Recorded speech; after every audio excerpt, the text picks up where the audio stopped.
आजकल भोजपुरी में का चलता भैया समझ में ही नहीं आवत। विवाद में भोजपुरी बहुत ज़्यादा रहता खास करके खेसारी लाल यादव।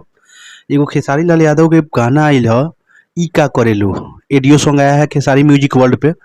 इस गाने का बोल है ई का करेलू और प्रमोद प्रेमी का भी एक गाना आया है परी लगेलू। दोनों गाना में कोई समानता नहीं है, बस थोड़ा सा म्यूजिक एक है, लिरिक्स दूर दूर तक कोई संबंध नहीं है।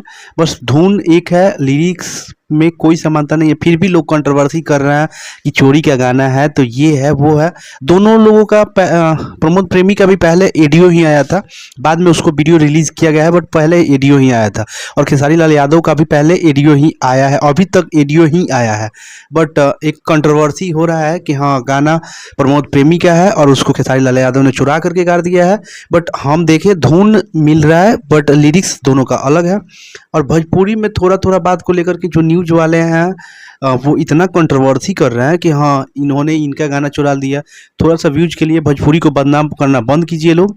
और कोई गाना चोरी का नहीं है। म्यूजिक हो सकता है कि थोड़ा सा मैच कर रहा है तो गाना, म्यूजिक मैच करने से, धुन मैच करने से गाना मैच नहीं होता है।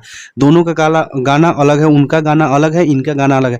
टाइमिंग थोड़ा सा आसपास है छोड़ने का, इसको लेकर के लोग बोल रहा है कि गाना एक है बट गाना एक नहीं है, नहीं चोरी का है। हाँ धुन थोड़ा सा मैच कर रहा है बट गाना चोरी का नहीं है। खेसारी लाल यादव का अपना अलग गाना है और प्रमोद प्रेमी का एक अलग गाना है। धुन थोड़ा सा मैच कर रहा है बट दोनों का गाना अलग अलग है। कोई किसी का गाना चोरी नहीं किया है। झूठ मूठ का बेबुनियाद आरोप लग रहा है दोनों पे।